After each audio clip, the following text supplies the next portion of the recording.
அரசியல் கட்சி தொடங்கியிருக்கும் நடிகர் விஜய்க்கு எம்ஜிஆர் போன்ற இடமும் அங்கீகாரமும் கிடைக்குமா என பொதுமக்களிடம் கேட்டிருந்தோம். அவர்களின் கருத்துக்களை இப்போது பார்க்கலாம்.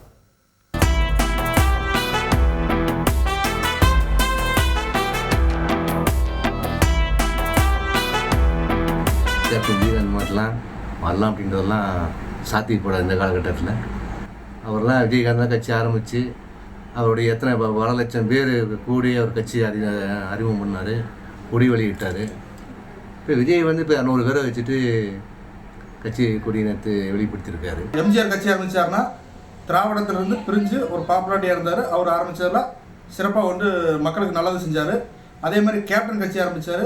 அவர் ஆரம்பித்தார்னா மக்களுக்கு ஆரம்பத்திலேருந்து அவர் கட்சி ஆரம்பிக்க முன்னாடி இருந்து மக்களுக்கு நிறையா தொண்டுகள் செஞ்சுருக்காரு, நிறையா நல்லா திட்ட உதவிகள் செஞ்சுருக்காரு. அதை வச்சு கட்சி ஆரம்பித்து மக்களுக்கு ஏழை மக்களுக்கு நல்லபடியாக செஞ்சார். நடிகராக பார்க்குறங்கிற தாண்டி தமிழ்நாட்டுக்கு அனைவருக்கும் அண்ணனாக போட்டுறோம். அதே மாதிரி அவர் அண்ணனாக பாருங்கள், தமிழ்நாட்டுக்கு மிகப்பெரிய மாற்றத்தை கொடுப்பாருங்கிறது எனக்கு தெரியுது. எம்ஜிஆர் அண்ணா அவர்களுக்கு அடுத்து 3 எழுத்து மந்திரம் அப்படிங்கிறது ஒழிச்சிட்டு இருக்குது. அதுக்கடுத்து விஜய் அவர்களுக்கு தான் ஒழிக்கும் 2026ங்கிறத தெரிவிச்சுக்கிறோம். பல மாறுதல்கள் நடந்துச்சு, அதெல்லாம் எனக்கு தெரியாது. ஆனால் தளபதி வந்ததுக்கப்புறம் நடக்க போகிற மாறுதல்கள் நம்ம எல்லாருக்குமே தெரியும். அந்தளவுக்கு சிறப்பாக அவரோட ஆட்சி இருக்கும். ஏன்னா எல்லாருமே பார்த்திங்கன்னா அரசியலுக்கு வந்ததுக்கப்புறம் அரசியல் கற்றுக்கிறாங்க.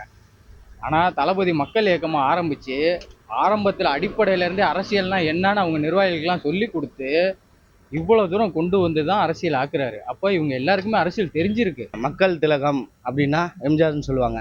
அந்த மாதிரி புரட்சி தலைவர் கேப்டன் விஜயகாந்த் அப்படின்னா அவர் விஜயகாந்த் தான். அந்த மாதிரி தான் இளைய தளபதியாக இருந்து இன்றைக்கி தளபதியாகி இன்றைக்கி தலைவராகவும் ஆயிருக்காரு.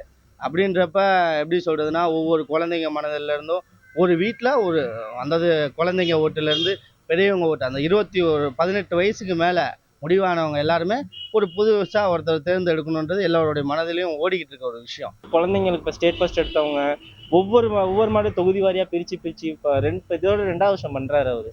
எல்லாமே பண்ணுற மக்களுக்கு அது ரொம்ப பிடிச்சிருக்குது. அந்த இது அவங்க அப்படியே அந்த எலெக்ஷனில் அந்த இதை நினச்சவங்க எலெக்ஷனில் ஓட்டாத காமிச்சாங்கன்னா கண்டிப்பாக விஜய்க்கு அதே போல் எம்ஜிஆர் விஜயகாந்த் செல்வாக்கு வருன்றதை நாங்கள் நம்புகிறோம். தெருவுக்கு தெரு நாட்டுக்கு நாடு எல்லா இடத்துலையும் இருக்குது அவரோட இயக்கம். அப்படிங்கிறப்ப அவர் தான் அடுத்து. இது விஜயகாந்துக்கும் எம்ஜிஆருக்கும் இருக்கிற இளைஞர்களோட ஈர்ப்பு அவருக்கும் இருக்குது. அதனால் இதை வந்து நல்லா அவர் திறம்பட செய்வார். மக்கள் வந்து இதை எல்லாரும் ஏற்றுக்கணும். சினிமாவிலேருந்து அரசியலுக்குன்னு வந்தவங்க பார்த்திங்கன்னா நம்ம எம்ஜிஆர் அவர்களும் கேப்டன் விஜயகாந்த் அவர்களும் தான். இப்போது அவங்க 2 பேருக்கும் பார்த்திங்கன்னா மக்கள் மத்தியில் நல்ல ஒரு பேர் இருந்திருக்கு. மக்களோட ஆதரவையும் அன்பையும் சம்பாதிச்சிருக்காங்க.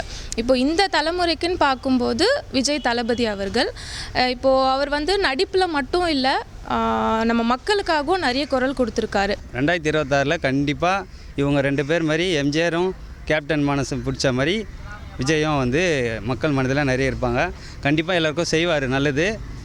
அதே மாதிரி 2026 ஆட்சி பிடிக்கிறதும் அவராக தான் இருப்பார். செய்திகளை உடனுக்குடன் தெரிந்து கொள்ள உடனே சப்ஸ்கிரைப் பண்ணுங்க.